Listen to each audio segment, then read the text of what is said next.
శిష్యుడు అంటాడు, గురువుగారు, నా పడక బొంతలో పూర్తిగా చెడిపోయి అది సరిగా లేదు, అందువల్ల నా బట్టలు దాన్ని కుట్టుకొని నేను బెడ్ వాడుకుంటున్నాను అని శిష్యుడు చెప్తాడు. అప్పుడు మళ్ళీ బుద్ధుడికి ఒక ఆలోచన వస్తుంది. నీ పాత పరుపులో ఉండే బట్ట ఏమైందని అడుగుతాడు. దానిపైన ఆ బొంతను తీసుకొని కిటికీకి కట్టనగా కట్టాను గురువుగారు అని చెప్తాడు. అప్పుడు గురువుగారు అడుగుతారు, నువ్వు దానికి కట్టనగా కట్టావు, మరి పాత తెర ఉంది కదా, దాన్ని ఏం చేసావంటాడు. ఆ తెరని వంటగదిలో వాడే గుడ్డ కింద వాడుతున్నాను తుడవడానికి అని చెప్తాడు శిష్యుడు. అప్పుడు ఆయన గురువు అడుగుతాడు మళ్ళీ బుద్ధుడు, అంతవరకు వంటగదిలో వాడినటువంటి ఆ గుడ్డ ఏం చేసావని అడుగుతాడు. అప్పుడు అంటాడు, దాన్ని గది తుడవడానికి వాడుతున్నాను గురువు గారు అంటాడు. అంతవరకు ఒక గుడ్డ వాడావు కదా, దాన్ని ఏం చేసావని అడుగుతాడు. ఆ గుడ్డ పూర్తిగా చెడిపోయింది గురువు గారు, దారాలు దారాలు అయిపోయింది.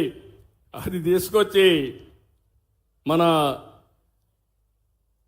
కొవ్వు దీపాలు పెట్టినప్పుడు ఒత్తులు తయారు చేస్తాం, ఒత్తులు తయారు చేశాను, ఇక్కడ వెలిగే దీపం గురువు గారు నీ ముందర నేను వదిలిపెట్టినటువంటి బట్ట అని చెప్తాడు. అంటే మీరు గుర్తుపెట్టుకోవాల్సింది, అప్పుడు గురువు గారు బుద్ధుడు అంటాడు, అంటే ఈ ప్రపంచంలో ఏది కూడా వేస్ట్ కాదు. సారాంశం మీరు గుర్తుపెట్టుకోండి, ప్రతి ఒక్కటి ఉపయోగపడుతుంది. నేను ఎన్నో సంవత్సరాల కంటే ముందు పచ్చదనం పరిశుభ్రం అనే కార్యక్రమం పెట్టాను. ఆ కార్యక్రమాన్ని నేను ఆ రోజు అమలు చేశాను. ఈరోజు మీరు చూస్తే నేను పెట్టినటువంటి కార్యక్రమం ఎక్కడికక్కడ సర్క్యులర్ ఎకానమీ. మీ ఇంట్లో మీరు తయారు చేసి వాడిన తర్వాత అనేక వేస్ట్లు వస్తున్నాయి, చెత్త. నేను అందుకే కొత్తగా తీసుకున్న తడి చెత్త, పొడి చెత్త. ఇంత మునుపు మీరు ఒక్కసారి చూస్తే చెత్తంతా రోడ్డు పక్కన గుట్టలు గుట్టలుగా వేసేవాళ్ళు. గడిచిన ప్రభుత్వం ఒక్క పట్టణ ప్రాంతాల్లో 85 లక్షల మెట్రిక్ టన్నులు చెత్త వదిలిపెట్టిపోయారు. నడి రోడ్లో చెత్త ఉంది. నేను ఒకటే చెప్పాను మా మంత్రి నారాయణ గారికి, మీరేం చేస్తారో నాకు తెలియదు. అక్టోబర్ 2వ తారీఖున ఈ రాష్ట్రంలో ఎక్కడా ఒక టన్ను కూడా చెత్త లేకుండా చేసే బాధ్యత నారాయణ గారు మీదంటే, ఇప్పటికి 55 లక్షల మెట్రిక్ టన్నులు చెత్త పూర్తిగా నిర్మూలించే పరిస్థితికి వచ్చాడు. అక్టోబర్ 2వ తారీఖుకి ఆ 30 లక్షలు కూడా అయిపోతుంది. మేము ఎప్పుడో పెట్టాం, చెత్త నుంచి పవర్ తీయడం, ఎనర్జీ తీయడం. అలాంటి ప్రాజెక్టులు ఇప్పటికి 2 పనిచేస్తున్నాయి. ఈ 2 కాదు, భవిష్యత్తులో ఇంకా కొన్నింటికి శ్రీకారం చుట్టాం. ఆ శ్రీకారం చుట్టినట్టు చూస్తే తొందరలోనే రాజమండ్రి, విజయవాడ, నెల్లూరు, అదే మరిగా ఇక్కడ ఈ ప్రాంతంలో చూస్తే కడప, ఇక్కడ అన్ని కూడా ఇవి వస్తాయి. ఇవన్నీ వస్తే దానివల్ల మొత్తం 90% పట్టణ ప్రాంతాల్లో ఉండే చెత్త ఎనర్జీగా తయారవుతుంది. వేస్ట్ నుంచి పవర్ తయారు చేస్తామని చెప్పి కూడా నేను మీకు తెలియజేస్తున్నా. ఇక్కడ నేను ఒకటే పిలిపిస్తున్నాను, నేనే డాక్రా సంఘాలు పెట్టాను. మా డాక్రా సంఘాలందరూ ఇక్కడున్నారు. ఓర్వకల్లో ఉండే డాక్రా సంఘం అయితే, కోవా అయితే బ్రహ్మాండంగా, పాల్కోవా అయితే బ్రహ్మాండంగా తయారు చేస్తున్నారు. పారిశ్రామికవేత్తలుగా తయారవుతున్నారు. మళ్ళీ నేను మీకు అండగా ఉంటాను, మిమ్మల్ని ముందుకు నడిపిస్తా. మెప్మా, డాక్రా 2 కూడా సమాంతరంగా చేసి ఈ సంవత్సరం 1,00,000 మంది పారిశ్రామికవేత్తలుగా చేసే బాధ్యత కూడా తీసుకున్నాం. వాళ్ళకొక బాధ్యత చెప్తున్నా ఈరోజు. ఆ బాధ్యత మీరందరూ కూడా మీ గ్రామాల్లో ఒక ప్రజా చైతన్యం కోసం పిలిపిస్తున్నాను. ప్రతి ఇంటికి వెళ్ళాలి, చెత్తను రెండుగా సెగ్రిగేట్ చేయమని చెప్పాలి. పొడి చెత్త, తడి చెత్త. పొడి చెత్త పంచాయతీ కానీ మున్సిపాలిటీస్ కానీ కలెక్ట్ చేసుకుంటాం. తడి చెత్తని కాంపోస్ట్ గా తయారు చేయాలి. ఇప్పుడే నేను పోయాను, రైతు బజార్లో చూశాను. రైతు బజార్లో మిగిలిన వేస్ట్ అంతా కూడా కాంపోస్ట్ గా తయారు చేసి మళ్ళా రైతులకు ఇస్తున్నారు. రైతులు వ్యవసాయ పొలంలో వాడుతున్నారు. అలాంటి మంచి ఆలోచనతో ముందుకు పోతున్నారు. అందుకే నేను మిమ్మల్ని కోరేది, మెప్మా సంఘాలు పట్టణ ప్రాంతాల్లో పెద్ద ఎత్తున మోటివేట్ చేయాలి. ఇప్పుడే ఇక్కడ సంధ్యారాణి గారు వచ్చారు. 70,000 మంది పిటికే మార్చారు. 5 సంవత్సరాల్లో 70,000 మందిని మార్చారు. మా డాక్రా సంఘాలు చూస్తే దగ్గర 1,00,000 సంఘాలున్నాయి. 1,00,000 సంఘాలు అనుకుంటే 1,00,00,000 మంది ఉన్నారు మీకు మెంబర్లుగా.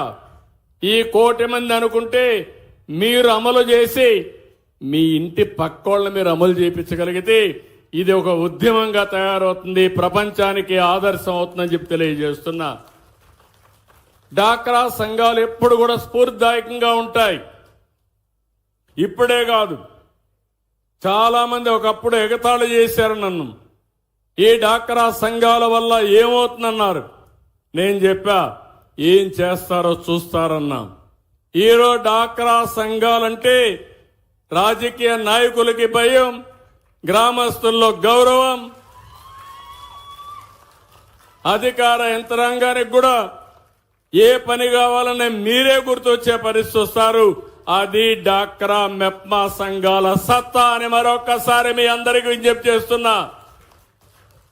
ఈ డాక్రా మెప్మా సంఘాల ద్వారా మా ఆడవాళ్ల శక్తి ఉంటో ప్రపంచానికి చాటి చూపించారని చెప్పి కూడా నేను మీకు తెలియజేస్తున్నా.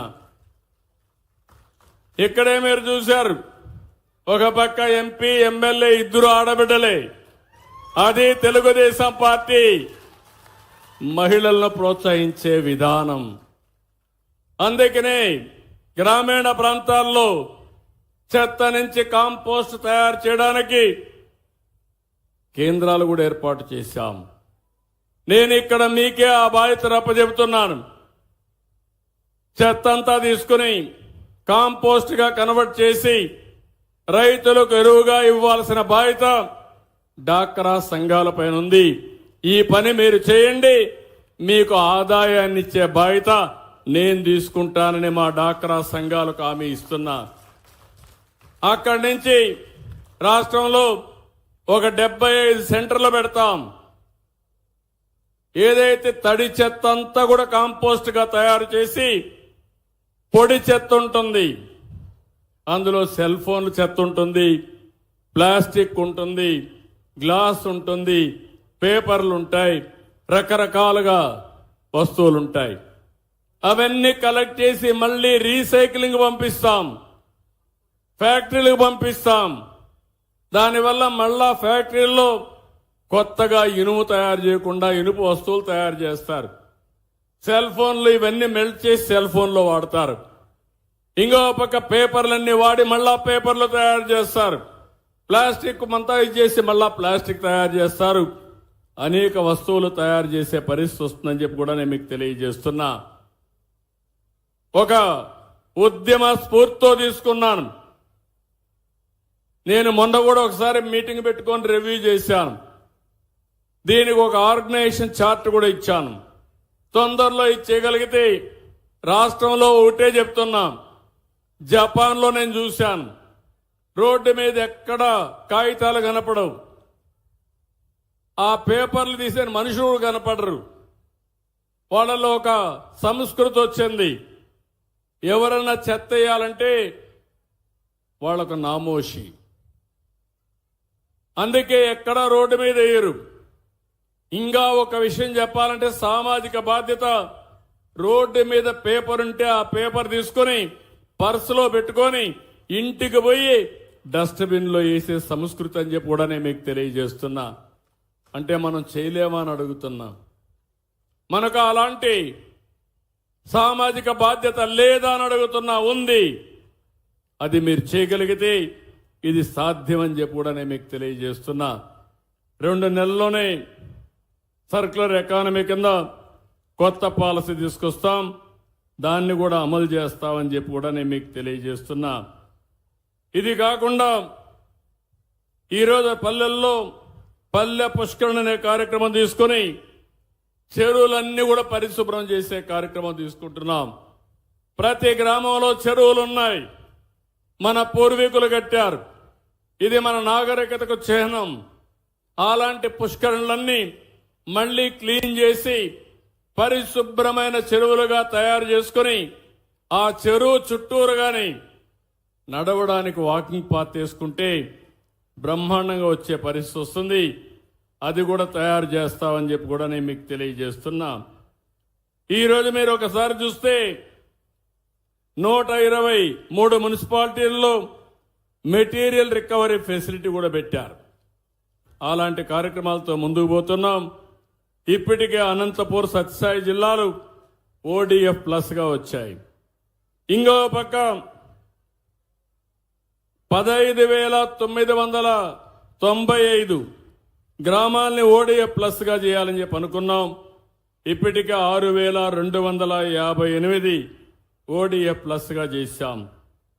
మార్చి 2026కి 100% ODF ప్లస్ గ్రామాలుగా చేయాలని చెప్పి ముందుకు పోతున్నాం. దేశంలో అన్ని మున్సిపాలిటీలో టాప్ 10 ప్రైజెస్ ఇస్తే 5 మన దగ్గరనే వస్తున్నాయని చెప్పి కూడా నేను మీకు తెలియజేస్తున్నా. ఇలాంటి కార్యక్రమాలతో నేను ఒకటే ఈ యొక్క సభ ద్వారా ఒక పిలిపిస్తున్నా. సంక్షేమ కార్యక్రమాలు దేశంలో ఎక్కడా ఇవ్వని విధంగా ఇచ్చే బాధ్యత నాది.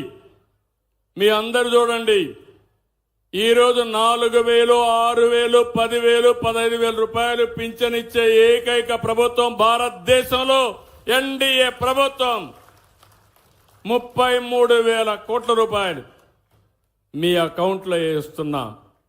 నెలలో మొదటి తారీఖున ఎవరికి డబ్బులు ఇవ్వకపోయినా పర్వాలేదు, నా పేదవారి కోసం ఆ